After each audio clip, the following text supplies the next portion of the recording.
Hi everyone! On today's video I'm gonna show you how to process your own black and white film at home using a minimal investment.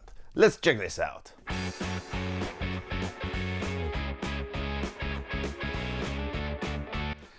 But first, a word of warning. You see, we're gonna use some chemicals that are not poisonous. You ain't gonna die if you have one drop on to your skin, but these are chemicals. So don't drink these, don't eat something while processing your film, and that's basically it. Should you be wearing gloves? Well, not really, because you are not supposed to touch the chemicals with your bare hands. But if you've got some spillage onto your hand, well, just rinse it off and it's gonna be fine. Just be careful, you are using some chemicals there. One word of warning is that one drop of chemicals onto your clothes is gonna stain them, so just be careful. Anyways. So what you're gonna need is this thing first. Well, this is a developing tank. This is a Patterson one, pretty popular here in Europe. It's a light trap. The cover allows you to pour out some liquid, but light won't get in. It's just a cover with this cap on top of it. And inside we have this spool and the axle. The center axle is necessary if you want to keep the light not to come into the developing tank. And there you have your developing tank. Now let's talk about the spindle. How does it work? Well, it's pretty easy to understand. You have these ball bearings and they prevent the film from going backwards. So the film can only go in one direction, which is the way you load the film. You have to do this in total darkness. You can also open this up by forcing it like that. You have multiple positions for different size of film, 120 film, 127, and finally 35mm, which is the one we're gonna use. Now let's talk about the chemicals. You will need something like this. It's a film developer, ID11 by Ilford. You can also get the Kodak D76, which is pretty similar. It's not expensive, it's pretty easy to use, and if you're not processing a lot of films, the stock solution, I mean once the powder is diluted in water, can be used for around 6 months. 6 months of shelf life, well, it's economical and easy to use, so that's my go-to developer. You will also need some fixer here, like this Ilford Rapid Fixer. It's concentrated and you have to dilute it. Preparing it, well, I will explain you how to prepare this. It's pretty easy, you'll see. Okay, let's have a look at this. You need to dilute it at 1+4. 1+4 equals 5. Yeah, we all agree on that. Let's say I need 20 ounces of fixer, so how should I do it? 5. Let's divide the 20 ounces I need by 5, which gives us 4. So I'm gonna need 4 ounces of concentrated fixer and complete with water. That's easy as that. You might also need some other things like a stop bath. For that I use white vinegar. You don't need to buy some gourmet stuff, yeah. And a photo flow. Photo flow is the wetting agent. We're gonna show you why we use it. But if you don't want to spend money into photo flow, just keep in mind that dishwasher rinse liquid works just fine. And that's what I'm using.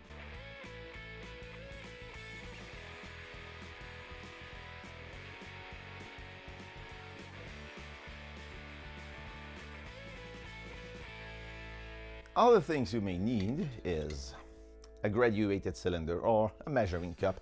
If you don't want to spend a lot of money buying this into a photography shop, you can go in any store and get these. Here in Europe we have Action stores and they sell these things for pretty cheap, and they're good. I mean, as long as you can measure quantities into them, well, it's gonna be fine. A thermometer is also a really good investment to do. This is an alcohol thermometer. You won't find mercury thermometers anymore, and these ones are just fine. Temperature is critical. If you mess up with the temperature, well, you may get into trouble, but that's for later on this video. A nice little thing to get is this chronometer, but if you don't have a chronometer, well, use your watch, and if you don't have a watch, use your phone or a clock.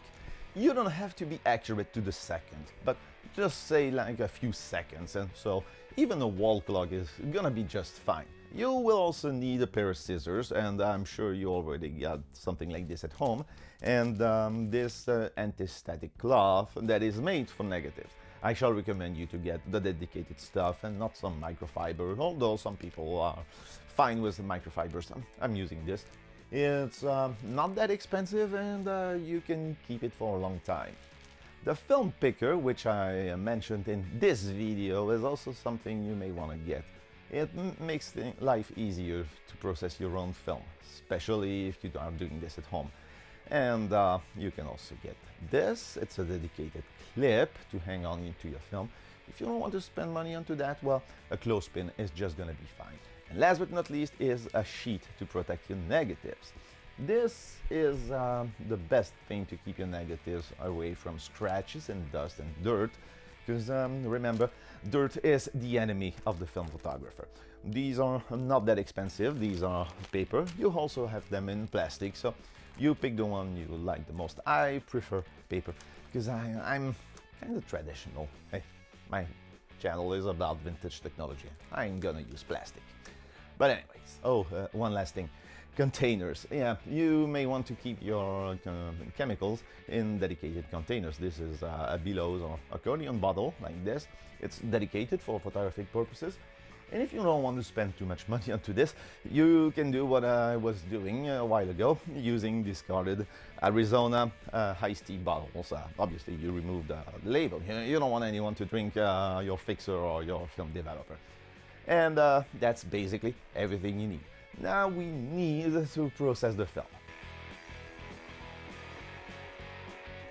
Okay, so the first thing we want to do is to cut the leader of the film like this and round up the edges. It's gonna help it to get into the spindle. Now I need to put the film onto the spindle, and this has to be done in total darkness. That's why I'm gonna use a dummy film and show you how it's done. Let's go. And this is the spool, the spiral. You have to locate these teeth and insert the tip of the film. You see the rounded edges are gonna help me not to jam the mechanism. Okay, it would be a lie not to mention that the film is gonna jam sometimes, but don't worry and don't panic. I'll just remove it and do it again. It happens all the time. That's pretty normal. Once this thing is done, what you have to do is to slightly unwind the film and do it like that. You push, pull, push, pull, push, pull. I've seen people unjamming the film totally, but sometimes this is what happens, and it makes things a little bit more difficult. So you don't want to do that. Just like that.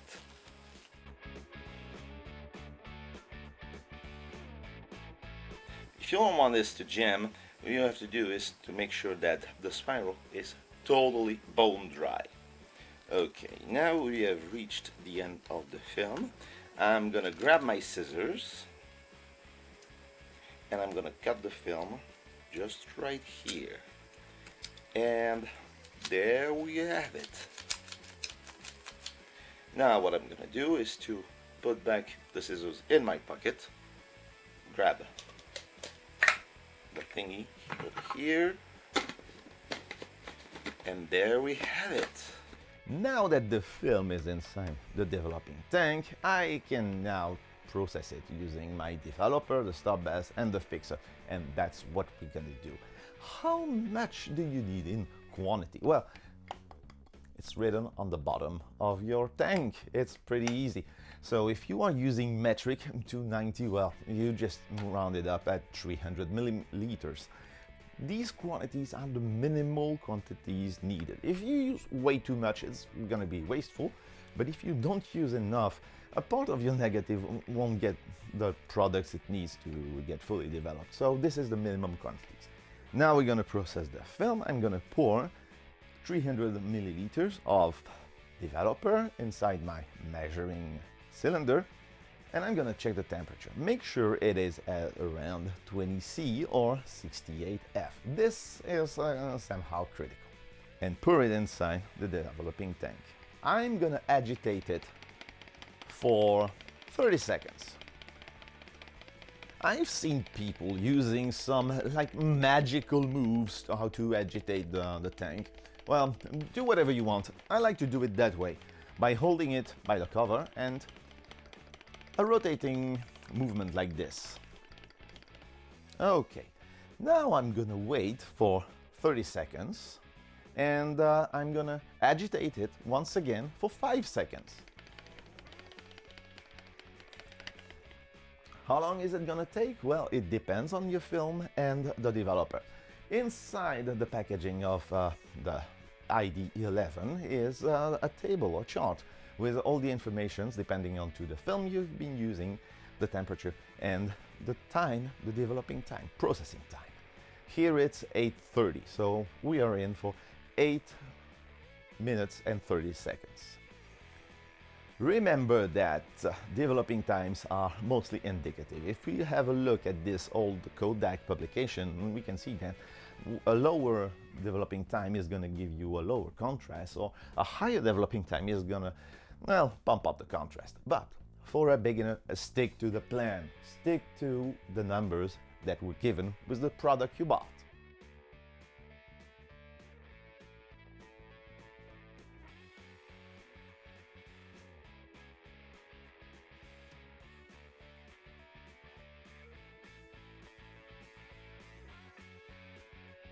Now that everything is done, we can pour back the developer inside its container.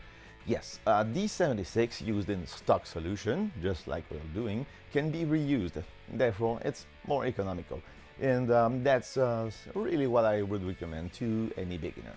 Now we're gonna need the stop bath. And don't get me wrong, some people don't use a stop bath. They just use water, plain water. Obviously, you will want to rinse your containers each time you use them. Don't forget that 1 drop of fixer into the film developer, and that thing is good to go to the recycling center. So keep in mind that you have to rinse every time you use them. The fixer is, well, somehow similar in agitation, and this time it's around 5 minutes. So during 5 minutes, we're gonna wait until it's fixed.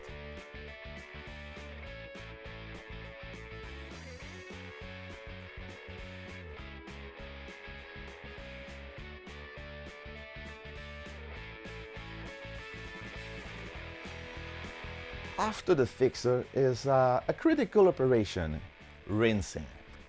The way I rinse my films is this way. I top it with water and I return it for 5 to 7 times. That way I pour it out, I retop it with water and I do it for 7 to 10 times. This is pretty time consuming. Once the film is totally rinsed, you can see that there are droplets of water onto it, and if you have it dried like this, you're gonna get some stains. And so one very cool trick to avoid this is using photo flow. Photo flow is a wetting agent, and if you just put a few drops of photo flow inside the tank, just look at that, the film has no drops, it's uniform. That's basically why dishwasher rinse liquid is also very efficient. Now that you have this, the film could be put to dry. Do you remember that I told you to keep the empty canister? Well, that's for this reason. We're gonna use it as a counterweight for hanging the negative.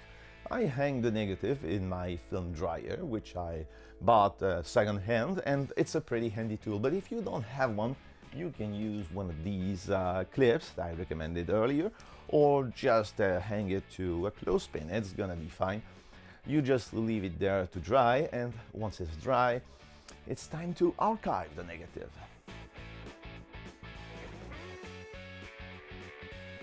Archiving the negative, well, I cut it into 5 or 6 frames depending on your sheets. And if there is some dirt onto it, like a streak of water, you can basically use your cloth to clean it off. And the negative is gonna be perfect. And there it is, my negative is fully processed. I did that at home. It's pretty good, pretty contrasty. I love contrasty negatives. Now I can basically scan this or have it processed in a lab with an enlarger. this is pretty easy if you ask me, and pretty rewarding. You have done something all by yourself at home without spending too much money on tools. I know this can be costly, but when you think about it, it's gonna pay off by itself quite quickly, because if you think about this, it's around $8 in here to have a black and white film processed. So at around 5 to 6 films processed yourself, all the investment for the equipment is gonna get even. So I hope you learned something today in this video. It was a joy to make it, although it was pretty complicated. So if you want to reward my efforts, hit the like button, subscribe, and leave a comment, ask your questions if you have some. And anyways, I would say thank you for watching, and I will see you next time. Goodbye.